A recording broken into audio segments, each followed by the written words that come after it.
A gente vai começar agora a mostrar para vocês aqui a seção da aviação militar italiana na Segunda Guerra Mundial. A gente está no Museu Aeronáutico de Vinha di Valle, aqui no Lago Bracciano, ao norte de Roma. Tá? Aqui tem tesouros que você não vai encontrar em nenhum outro lugar do mundo.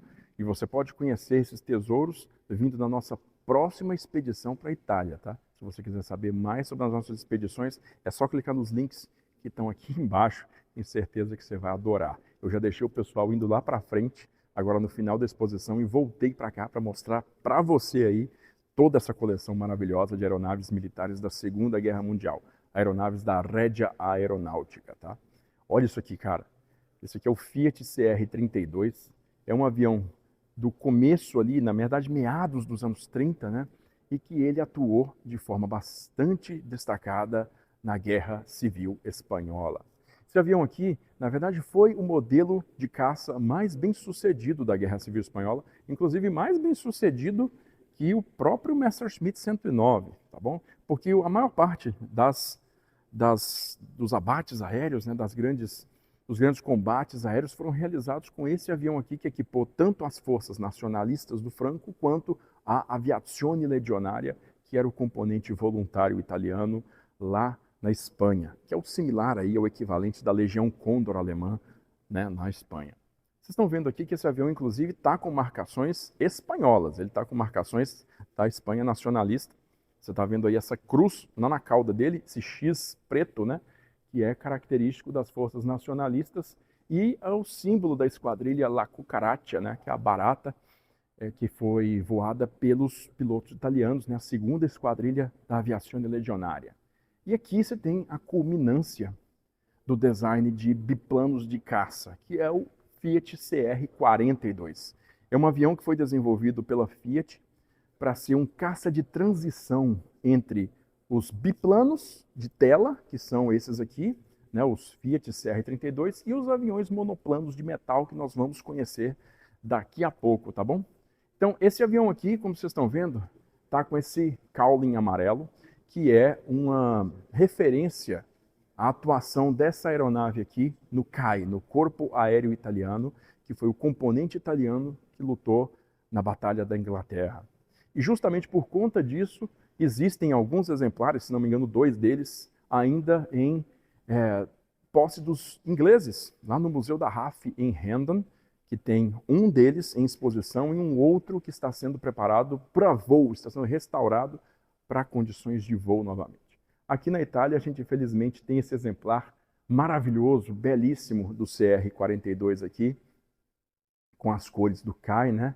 E a gente vai poder ver que toda a atuação italiana na Segunda Guerra Mundial é cercada por essa aeronave. O Mario Visentini, talvez muita gente considera o maior dos ases italianos na Segunda Guerra Mundial, que voou lá na África Oriental Italiana, voou esses aviões aqui, ó, para poder derrubar aeronaves inglesas que atuavam naquela região.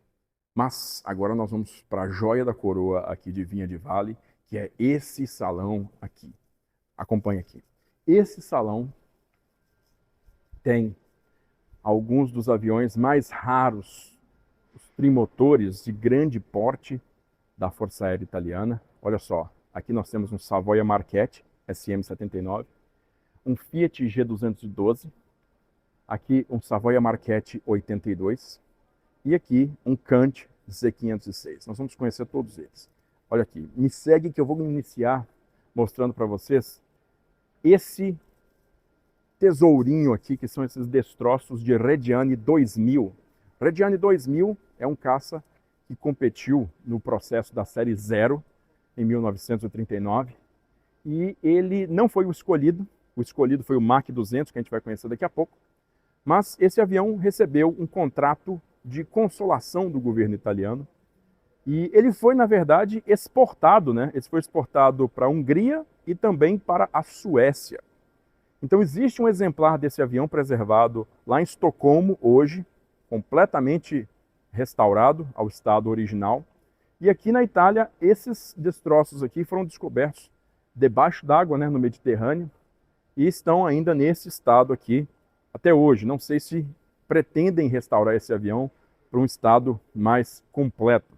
mas de toda maneira é muito interessante ver um desses aqui pessoalmente, né? O Reggiane 2000 sofria muito com essa motorização radial dele, que posteriormente foi trocada por um motor em linha alemão, Daimler-Benz 601, construído sob licença na Itália pela Alfa Romeo, resultando no Reggiane 2001. A gente tem um 2002 ali, que eu já vou mostrar para vocês. Mas aqui, ó, a gente tem um Savoia Marchetti SM82, o Marsupiale, ou Canguru, para muitos, né? É uma versão militarizada do SM-75, que era um avião de passageiros, que inclusive voava para o Brasil com a LAT até 1942. Então, esse avião tinha uma capacidade transatlântica de levar passageiros, e nessa configuração tinha uma capacidade de carga muito grande. Inclusive, era o único avião que conseguia fazer a ligação entre a África setentrional italiana, né, a Líbia, lá em cima no deserto, até a África oriental italiana, que era a Etiópia, a Eritreia e também a Somália. E conseguia levar, ó, dentro desse porão de carga aqui, conseguia levar um Fiat CR-42 desmontado, tá? Sem as asas lá.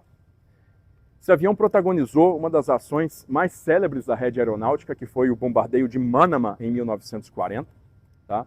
E também o SM-75, ele protagonizou o famoso voo Roma-Tóquio em 1942, partindo, no final das contas, de Zaporizhia, lá na Ucrânia, e sobrevoando o sul da União Soviética, a Mongólia, até chegar na China, né, na parte chinesa que estava ocupada pelos japoneses, fazendo a ligação até Tóquio. Foi um feito incrível, protagonizado pelo Antônio Locatelli, né, e voando um avião muito semelhante a esse aqui.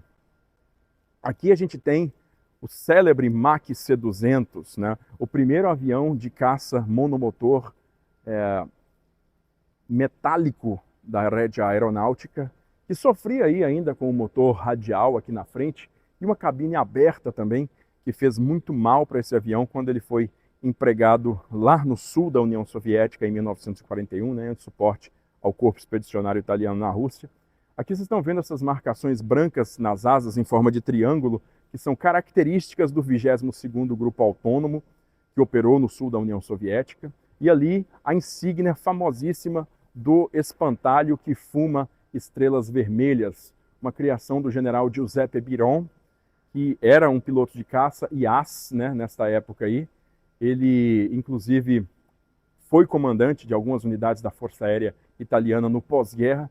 Eu tive a felicidade de me corresponder com o general Biron alguns anos antes da morte dele, que já se dá há algum tempo já, né? Aqui a gente tem um Nard FN-305, um avião de reconhecimento e também de ligação, tá?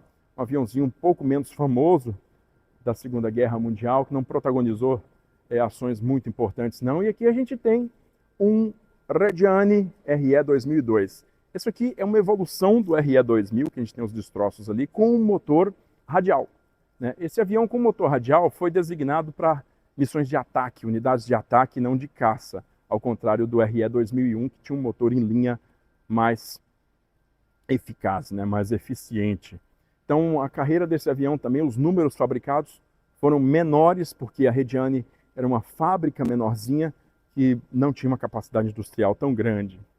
Olha só o tamanho desse avião aqui. Esse é o G212, o Fiat G212, uma evolução do Fiat G12 de 1943.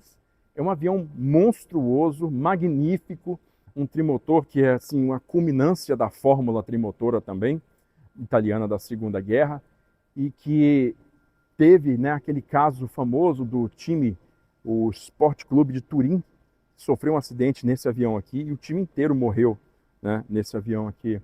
Aqui embaixo, curiosamente, a gente tem uma Autoblinda 41, um veículo blindado de reconhecimento italiano da Segunda Guerra Mundial, muito famoso, tá, que tinha essa torre característica também dos tanques M1340 e M1441, e que, curiosamente, ele podia ser dirigido dos dois lados, né? Os dois eixos aqui, tanto o dianteiro quanto o traseiro, eram capazes de manobrar. Então ele podia tanto seguir para aquele lado quanto para esse lado aqui. O motor fica para o outro lado. Aqui a gente tem apenas uma direção frontal, né? Uma abertura frontal para o motorista. Mas se você olhar ali dentro, você vai ver um volante que está do outro lado. Tem um volante lá que o cara consegue dirigir o carro para o outro lado, lá dentro, lá, tá vendo? E uma fenda para ele observar. Então, o veículo tinha essa curiosidade que podia ser dirigido dos dois lados. Aqui a gente tem um motor Alfa Romeo RA1000, tá? O Monsone, que é a versão italiana do Daimler-Benz 601. Essa é a versão construída sob licença na Itália, que propeliu, olha só, o Mach 202. Esse avião que vocês estão vendo aqui, o Folgore, né? O Mach 202 Folgore, o campeão da série 2 da Regia Aeronáutica, que entrou em combate no finalzinho de 1941, lá no deserto do norte da África. Já era armado com 4 metralhadoras, possibilitava que os pilotos pudessem abater aeronaves de bombardeio bimotoras, mas qualquer coisa acima disso aí, um quadrimotor, já ficava complicado de ser abatido com esse armamento. Esse avião aqui está com a pintura do 4º Stormo Francesco Baracca. Vocês estão vendo a inscrição aqui, ó, 4F Baracca, que tem ali no final, lá na fuselagem traseira, tem o Cavallino Rampante, né, o cavalo preto, usado pelo Francesco Baracca na Primeira Guerra, e também pelo Enzo Ferrari, né, nos aviões da Ferrari. Então o Cavallino Rampante é o símbolo do 4º Stormo Francesco Baracca. O 4º Stormo é a 4ª ala de caça e foi uma espécie de clube de ases da Regia Aeronáutica na Segunda Guerra Mundial. Os grandes pilotos recordistas de vitórias aéreas voaram nessa unidade aqui. Mas aqui do lado dele a gente tem o irmão mais desenvolvido, né, mais hipertrofiado do C-202, que é o C-205. O Mach 205 finalmente, né, deu a capacidade aos pilotos italianos de derrubar quadrimotores. E por quê? Por conta disso aqui, ó. Canhões de 20 milímetros montados nas asas, disparando granadas explosivas de 20 milímetros contra esses aviões. Um dos primeiros pilotos que combateram no cockpit de um avião desse aqui foi o Luigi Gorini, que a gente tem um vídeo aqui no canal, se você quiser procurar aí a biografia do Luigi Gorini, Vespa Arrabbiata, você vai encontrar. Luigi Gorini derrubou um quadrimotor Boeing B-17 com um avião desse aqui, ó, em 1943, tá? E um outro competidor da série 5, que também ganhou um contrato de consolação, foi o Fiat G55 Centauro, que você está vendo aqui. O Fiat G55 é um avião que também tem um canhão, um par de canhões nas asas, 20 milímetros. Foi fabricado em números mais reduzidos, tinha um desempenho muito elogiado, inclusive superior ao Messerschmitt 109 em diversos aspectos. E esse avião aqui foi utilizado em particular pela Esquadrilha Complementare Montefusco Bonet, que foi uma esquadrilha que foi criada para defender a fábrica da Fiat em Turim a partir do segundo semestre de 1943. Tá? Esse avião aqui, então, hoje desfruta do status de único no mundo mesmo, é uma joia raríssima, foi reconstruída a partir de destroços de diversos exemplares no imediato pós-guerra. Então, aqui do lado dele, a gente tem o Gobbo Maledetto, ou Damned Hunchback, o Corcunda Maldito. Quem é o Corcunda Maldito? É o Savoia Marchetti SM-79, o Sparviero, ou Gaviãozinho, né? Sparviero é Gaviãozinho. Então, a gente tem aqui, na frente dele, o retrato da fórmula clássica trimotora italiana, né? E esse avião era um avião originalmente de bombardeio, mas logo se percebeu que contra aviões, né, da RAF, por exemplo, o Spitfire, que a gente está vendo ali, armado com canhões, né, muito mais rápido que ele, esse avião não tinha a menor chance como aeronave de bombardeio. Então ele foi convertido muito rápido para uma função que ele desfrutou de bastante sucesso, que foi a função de torpedeiro aéreo. Então, nessa função, o SM-79 passou a ser conhecido como aerossilurante. Então, aerossilurante é um termo que designa os torpedos lançados por esses aviões contra a navegação britânica no Mediterrâneo. Então, foi nessa época aí que esses aviões aqui, enfrentando aquela parede de fogo antiaéreo dos navios britânicos, né? Vocês veem, inclusive, em diversas filmagens da época, esses aviões atacando a nível muito baixo, colado nas ondas, né? Homens como Giulio Cesare Graziani, Carlo Fagioni, Carlo Emanuele Buscaglia tiveram muito sucesso disparando torpedos com esses aviões aqui. Então foi justamente por conta dessas ações e por conta de duas metralhadoras defensivas que ficam ali em cima, daqui dá para ver as duas metralhadoras defensivas que ficam ali em cima.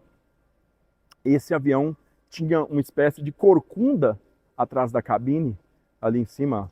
Então esses aviões aqui ganharam o apelido dos britânicos de Damned Hunchback, que os italianos posteriormente, né, traduziram para o italiano Gobbo Maledetto, que significa corcunda maldito. Lá vem o corcunda maldito nos atacar de novo.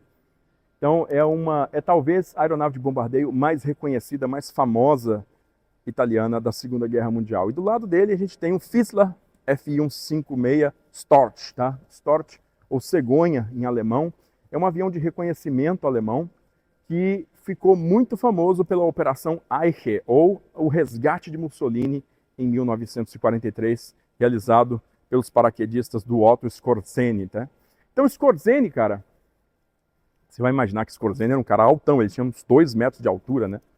E depois de capturarem lá o Hotel Campo Imperatore, no topo do Gran Sasso, né, um piloto da Luftwaffe, pilotando um avião desse aqui, pousou o avião morro acima, lá perto do hotel, com a missão de levar o Mussolini de volta para a Alemanha para se encontrar com Hitler, né? Só que uma vez que o Mussolini foi resgatado, o Otto Skorzeny decidiu que iria junto no voo com o Mussolini. Só que não tinha lugar. Você perceba ali que só tem um assento ali atrás, né? Não existia lugar para mais de uma pessoa. Então Skorzeny se sentou no avião e Mussolini foi no colo do Skorzeny atrás no avião. Por conta do peso extra que esse avião estava carregando, então, os paraquedistas alemães tiveram que segurar a cauda do avião. Todo mundo segurou a cauda do avião ali, ó, enquanto o piloto dava potência máxima aqui no motor para poder decolar do topo da montanha. E foi somente assim, com a aceleração máxima e o avião sendo segurado, que ele conseguiu decolar com o Mussolini e o Skorzeny no banco traseiro. Tá?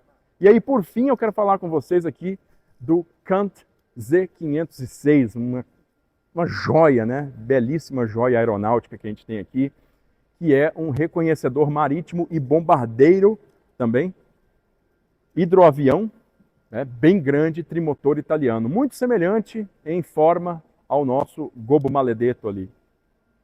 Esse avião aqui teve a distinção de ser a primeira aeronave sequestrada da história. O primeiro avião sequestrado, o primeiro sequestro de avião aconteceu num desses. Por quê? Italianos estavam levando alguns prisioneiros britânicos em 1942, trocando eles de base ali no norte da África, quando no meio do voo, os prisioneiros britânicos então fizeram um motim, conseguiram dominar a tripulação italiana e capturaram o avião, sequestraram o avião e levaram ele para Malta. Né? Pousaram em Malta e fizeram os italianos de prisioneiros. Né? Então, o primeiro avião sequestrado da história foi um Kant Z506.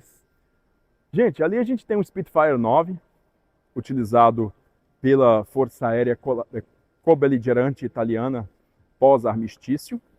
Um avião que dispensa apresentações, né? Todo mundo conhece o Spitfire 9, 2 canhões de 20 milímetros aqui nas asas, um motor Rolls-Royce Merlin, um avião belíssimo. E aqui também a gente tem o famosíssimo Mustang P-51D, com sua cabine de bolha, o avião que levou os caçadores norte-americanos a todos os cantos do globo, né? A aeronave de caça com maior alcance no arsenal aliado. Belíssimo também, não precisa de apresentações, a gente já tem um vídeo só sobre o Mustang aqui no canal, quem quiser acompanhar já pode procurar o vídeo aí, e que foi utilizado pela Força Aérea Italiana no imediato pós-guerra, tá? Uma aeronave maravilhosa. Então fica para vocês aqui o meu convite para participar das expedições da Sala de Guerra. Se você quer conhecer lugares maravilhosos como esse aqui, ter a oportunidade que o pessoal teve de conhecer individualmente todos esses modelos aqui que eu contei a história de forma muito mais expansiva do que aqui no vídeo. Você fique já avisado que a gente tem diversas expedições por ano e os links para você participar ó, estão bem aqui embaixo.